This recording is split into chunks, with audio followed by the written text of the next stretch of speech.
భారతదేశ చరిత్రలో ఎప్పుడూ లేని విధంగా సంవత్సర కాలంలో 53 మంది విద్యార్థులు మరణించడం జరిగిందని తెలంగాణ భవన్లో ఏర్పాటు చేసిన విలేకరుల సమావేశంలో కంచర్ల రవిగౌడ్ కాంగ్రెస్ ప్రభుత్వంపై మండిపడ్డారు.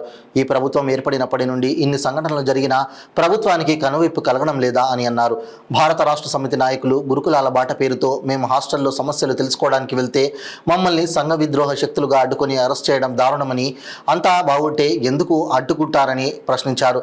దేశంలో ఎన్నడూ లేని విధంగా ఏకంగా 53 మంది విద్యార్థులు మరణించారు. 1500 మందికి పైగా ఆసుపత్రి పాలయ్యారు. ఇంతకంటే దారుణం ఇంకొకటి ఉంటుందా అని మండిపడ్డారు. అక్రమ అరెస్టులతో, కేసులతో, లాఠీలతో ప్రజా ఉద్యమాలను అడ్డుకోలేరన్నారు. రాష్ట్రంలో గురుకులాలు ప్రమాదపు టంచులో ఉన్నాయన్నారు. నాణ్యమైన భోజనం కోసం విద్యార్థులు రోడ్లపైకి వస్తున్నారని విమర్శించారు. విద్యార్థులకు కేటీఆర్, బీఆర్ఎస్ పార్టీ పూర్తి అండగా ఉంటుందని, ఇలాంటి సంఘటనలు జరగకుండా జాగ్రత్త వహించాలని ఈ ప్రభుత్వాన్ని విజ్ఞప్తి చేస్తున్నామని అన్నారు. ఈ కార్యక్రమంలో జిల్లా నాయకులు మట్టె శ్రీనివాస్, నాయకులు ముగ్ధం అనిల్, ముడం సాయి, సామల శ్రీకాంత్, దేవరాజు, అరవింద్ తదితరులు పాల్గొన్నారు. రోజు రోజు విద్యార్థుల ప్రాణాలతో చెలగాటడం చాలా దురదృష్టకరం, సిగ్గుచేటని సందర్భంగా తెలియడం జరుగుతుంది. BRS party working president KTR గారి ఆదేశాల మేరకు గురుకుల బాట పట్టడం జరిగింది. విద్యార్థులు ఎందుకు ఫుడ్ పాయిజన్ అవుతుంది, ఎలా ఉన్నాయి హాస్టళ్ళు అని మా బీఆర్ఎస్ పార్టీ గురుకుల బాట పడితే విద్యార్థులను కలవనీయకుండా హాస్టళ్లకు, గురుకులకు మా బీఆర్ఎస్ నాయకులను, బీఆర్ఎస్ వి నాయకులను రానియకుండా ఈ రాష్ట్ర ప్రభుత్వం తీసుకోవడం చాలా సిగ్గుచేటని ఈ సందర్భంగా బీఆర్ఎస్ పార్టీ నుంచి మేము డిమాండ్ చేయడం జరుగుతుంది. నిజంగా మీకు మేము రాజకీయం కాదు, విద్యార్థుల ప్రాణాలతో చెలగాట మారుతున్న ఈ రాష్ట్ర ప్రభుత్వానికి ఏం జరుగుతుంది, మన గురుకులాల్లో కానీ హాస్టల్లో మన ప్రభుత్వ పాఠశాలలో ఏం జరుగుతుందని తెలుసుకునేందుకు ఒక కమిటీ వేసి కమిటీ ద్వారా మన గురుకుల బాట పట్టడం జరిగింది. అయినా అక్కడ రాష్ట్ర వ్యాప్తంగా, తెలంగాణ రాష్ట్ర వ్యాప్తంగా ఎక్కడ కూడా విద్యార్థులను కలవనీయకుండా, వాళ్ళ సమస్యలు తెలుసుకోనీయకుండా చేస్తుంది ఈ కాంగ్రెస్ ప్రభుత్వము. నిజంగా అక్కడ అన్ని బాగుంటే విద్యార్థులను ఎందుకు కలవనిస్తారని ఈ సందర్భంగా బీఆర్ఎస్ పార్టీ నుంచి మేము సూటిగా ప్రశ్నించడం జరుగుతుంది. నిజంగా ఇప్పుడు నిన్నటి రోజు జరిగిన నల్గొండ జిల్లాలో జరిగిన ఒక సంఘటన చాలా బాధేస్తుంది. మళ్ళీ ఫుడ్ పాయిజన్ అయి విద్యార్థులు సీరియస్గా ఉండడం జరిగింది. అక్కడ ఎక్కడ తెలంగాణ రాష్ట్ర వ్యాప్తంగా ఉన్న ప్రతి హాస్టల్లో పేద విద్యార్థులే చదువుతున్నారు. పేద విద్యార్థులకు విద్యను దూరం చేసే ఆలోచనలు ఈ కాంగ్రెస్ ప్రభుత్వం ఉందని ఈ సందర్భంగా తెలియడం జరుగుతుంది. నిజంగా మేము ఆర్ఎస్ ప్రవీణ్ కుమార్ సారి ఆధ్వర్యంలో గురుకుల బాట ప్రోగ్రాం చేస్తుంటే ఎక్కడ ఎందుకు వణుకుతారని సందర్భంగా తెలియడం జరుగుతుంది. మేము ఏదో రాజకీయం చేయడానికి కాదు, విద్యార్థుల ప్రాణాలతో చెలగాటమాడుతున్న ఈ రాష్ట్ర ప్రభుత్వం ఎక్కడ ఏం జరుగుతుందని తెలుసుకునేందుకే మేము ఇక్కడ గురుకుల బాట అనేది ఒక కార్యక్రమం చేయడం జరిగింది.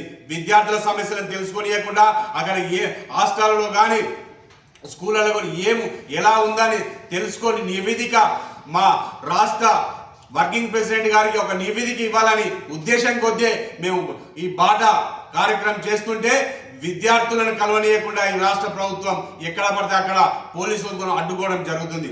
నిజంగా మీకు విద్యార్థుల మీద ఏమైనా ప్రేమ ఉంటే వాళ్ళ తల్లిదండ్రులకు పుత్రశోకము, కడుపు కోత విధించింది మీరే అని సందర్భంగా తెలియడం జరుగుతుంది. రాష్ట్ర వ్యాప్తంగా రోజొకజాల ఫుడ్ పాయిజన్ అవడం చాలా దురదృష్టకరం, సిగ్గుచేటని సందర్భంగా తెలియడం జరుగుతుంది.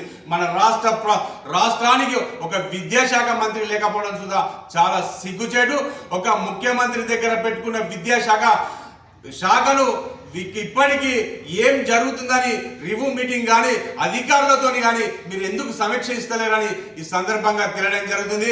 ఫుడ్ పాయిజన్ కారులకు అయినా ఎవరు కారకులు ఎందుకు అవుతుందని ఒక సమీక్ష ఎందుకు నిర్వహిస్తలేరని ఈ సందర్భంగా తెలియడం జరుగుతుంది. ఎక్కడ చూసినా పేద విద్యార్థులే గురుకులలో కానీ హాస్టల్లో కానీ చదివే విద్యార్థులు అంటే గురుకులలో చదివే విద్యార్థులు పూర్తిగా పేద విద్యార్థులే.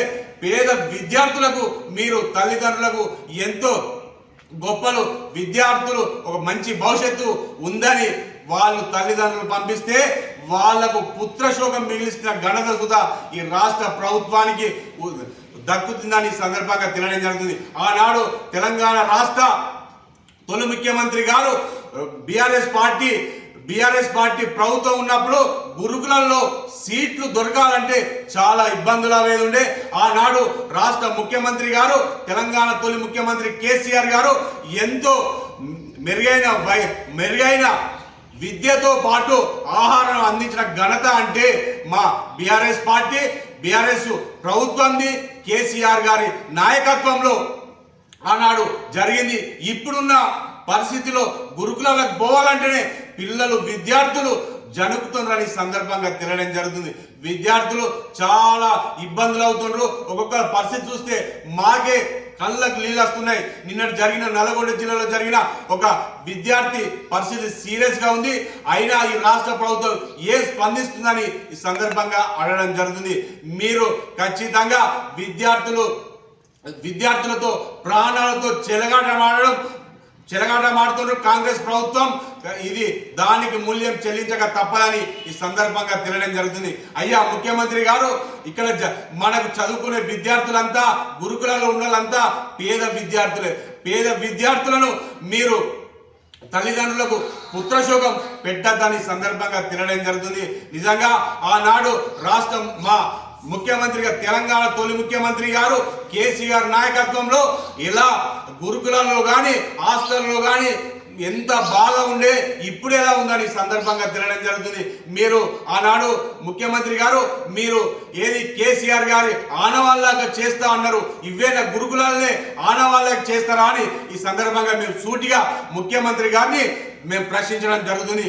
ఇప్పటికైనా మేము రాజకీయాలు చేయడానికి కాదు, ఖచ్చితంగా విద్యార్థుల పక్షాన బీఆర్ఎస్ పార్టీ ఎప్పటికీ అండగా ఉంటుంది. మీరు ఖచ్చితంగా BRS party working president KTR గారి నాయకత్వంలో విద్యార్థులకు పూర్తిగా అండగా ఉంటుంది. విద్యార్థులకు ఫుడ్ పాయిజన్ కాకుండా చూసే బాధ్యత మేము ముఖ్యమంత్రి గారికి ఇంకోసారి విజ్ఞప్తి చేయడం జరుగుతుంది. అయ్యా ముఖ్యమంత్రి గారు, ఖచ్చితంగా విద్యార్థుల ప్రాణాలతో చెలగాటమాడకుండా మీరు ఒక సమీక్ష జరిపించాలని, ఎక్కడ ఏం జరుగుతుంది, తెలంగాణ రాష్ట్ర వ్యాప్తంగా ఎందుకు ఇలా జరుగుతుందని ఒక నివేదిక తెప్పించుకోవాలని మేము మరోసారి విజ్ఞప్తి చేయడం జరుగుతుంది. ఇప్పటికైనా రాష్ట్ర ప్రభుత్వం ఖచ్చితంగా కళ్ళు తెరిచి విద్యార్థులకు న్యాయం చేయాలని మేము బీఆర్ఎస్ పార్టీ పక్షాన డిమాండ్ చేయడం జరుగుతుంది. అలాగే మా గురుకులంలో ఖచ్చితంగా విద్యార్థుల పక్షాన విద్యార్థుల సమస్యలు తెలుసుకునేందుకే గురుకుల బాట పట్టడం జరిగింది. మీరు ఎందుకు విద్యార్థుల సమస్యలు